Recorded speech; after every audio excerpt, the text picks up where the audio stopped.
leprechaun. What? I feel like a leprechaun. What are you talking about? Oh. What are you talking about, Marissa? I went out with Josh Hutcherson. We went to the movies and bowling, and we took me up for ice cream. Really? Oh, wow. Josh Hutcherson. He's cute, isn't he? Elsa? No, Josh Hutcherson. Elsa?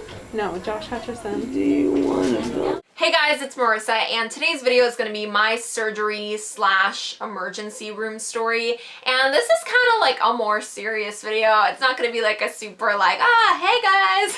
It's not going to be like a super funny, bubbly video. So, I recently just had a surgery.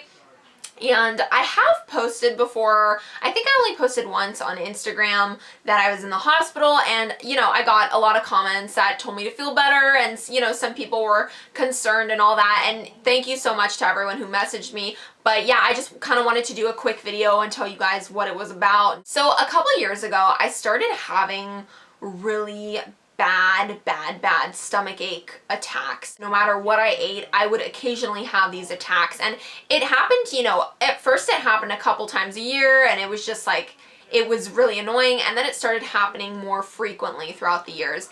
And I had this doctor, Dr. S, I'm not gonna say her full name, but she was just basically a really bad doctor and never like did any tests and never like helped me at all. She would just be like, oh, it's stress, oh, it's just, you're just stressed out, blah, blah, blah. And the attacks, like, I don't even know if I can describe the severity of the attacks, but literally, okay, I would eat.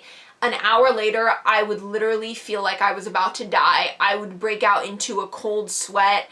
I would start shaking. I would be on the floor. I couldn't speak at all. Like during my attacks, I could not physically muster up words. Occasionally I could write something out or like text a message, but I couldn't speak because that's how bad the pain was. It felt like someone was like stabbing me in the stomach repeatedly. It was horrible. Like I would pant and hyperventilate. It felt like I was gonna throw up. I usually didn't throw up. I'd say probably like maybe 10-20% of the time I threw up, but the majority of the time it just felt like I was gonna throw up, which is like almost just as bad as throwing up because you have this horrible icky feeling in your stomach. So basically, as I got older, I kind of insisted, and my sister also insisted, that I see a different doctor and that I just find someone else to see because my doctor was being so unhelpful. She just kept saying, it's stress, it's stress, it's stress, it's nothing, it's nothing, it's nothing. I ended up seeing a specialist, someone who specializes in like stomachs and all that stuff, gastroenterology, I think it's called, and he prescribed a series of tests to be done. You know, they did a scope, which is like where they put you under anesthesia and they like stick a tube down your throat and they like see what's in your stomach. And then I did like an ultrasound where they like x-ray your stomach, and I did like all of these different things. I really didn't have very many good results with the specialist either. I think a majority of that has to do with the fact that I'm very young. So a lot of people see me and they're like, oh, it's a young, you know, average sized girl. There's nothing wrong with her. Like, she's fine. And one doctor even told me that it was visceral hypersensitivity, which is just basically a fancy way of saying it's all in your head. You're just a hypochondriac. You're just kind of making it up. And it's really just, it hurts when doctors tell you that you're not sick. What happened was a couple months after these doctors did all these tests and just told me it was all in my head and that it was nothing, you know, it was nothing. I ended up in the emergency room because I had an attack and it was really, really bad. And I had to stay there for like about half a day, like 12-ish hours. And I was just hooked up to IVs in the emergency room. They put me on morphine. Ugh, I didn't like it at all. It was like, it felt like ice water running through my veins. It was not cool. But, and they just put me on like heavy drugs, narcotics, like just horrible stuff. So that was my first emergency room visit. Eventually, I, you know, ran out of the medication they gave me in the emergency room, and so I went back to the hospital. I filled in a prescription to put more, and they refused to give me my prescription. They thought I was young. They thought I was gonna abuse drugs. in my opinion, I think that's what they thought, and I don't know, they refused to give it to me, so I had no more medication, I had nothing to ease the pain. So a couple months later, I actually ended up in the hospital yet again. Like, you guys should have seen my mom. Her and my dad, like, put my socks on and put my shoes on and, like, brought me these, like, horrible mismatched clothes. I ended up in the hospital yet again, and this time was a little bit different because last time was a more mild attack.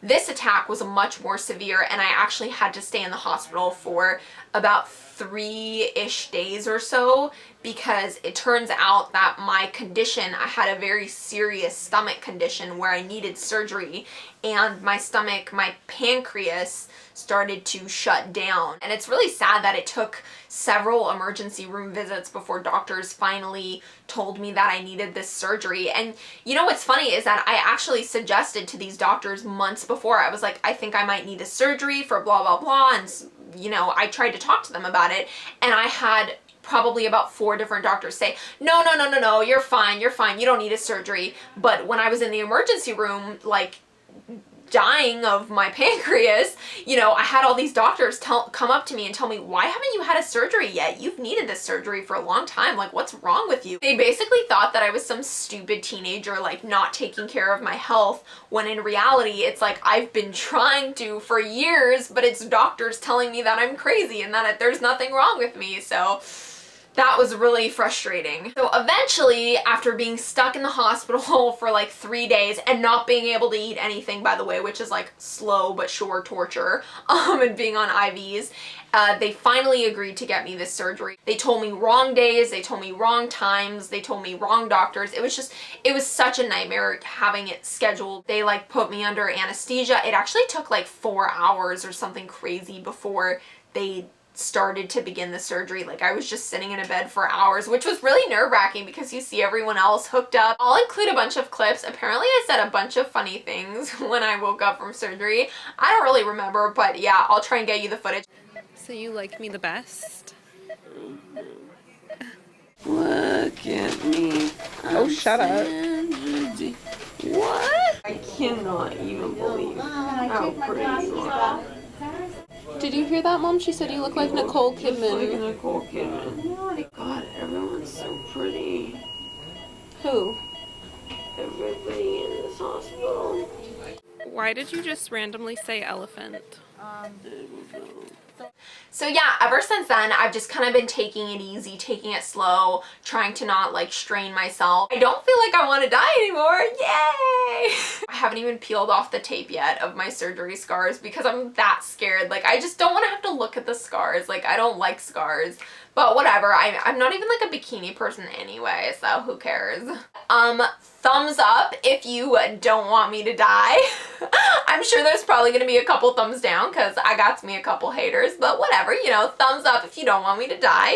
Always appreciated. And subscribe if you're not already. I just felt like I had to tell you guys that because y'all are my baes, y'all are my family. I love you guys so much. Mwah. Follow me on Instagram at Miss Marissa Rachel because I love you guys and I love keeping you updated with my life events. Hopefully not hospital ones anymore, fingers crossed. And yeah, I mean, I hope you guys are healthy and safe. And if you guys feel like you have anything, like any sort of condition, I can't even stress this enough, but you have to be really insistent because doctors do not always know everything. Like, I had so many doctors tell me that I was fine, and then I was not fine. So yeah, that was my video. I love you guys. Mwah! Big kiss, and bye guys.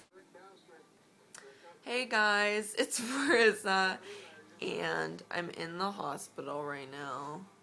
And it's really scary. I'm gonna do a hospital room tour. My room is pretty plain. I need to decorate it. I need some like cat pictures on the walls. Alright guys, so this is the bathroom. Looks pretty bathroom-like, and I have to carry this big thing with me. I don't know why I'm vlogging, but anyway. They won't let me eat anything. I just want a cookie. I was up watching the Food Network until like 1 a.m. I feel like crap. I feel like I'm talking about jail once I get out.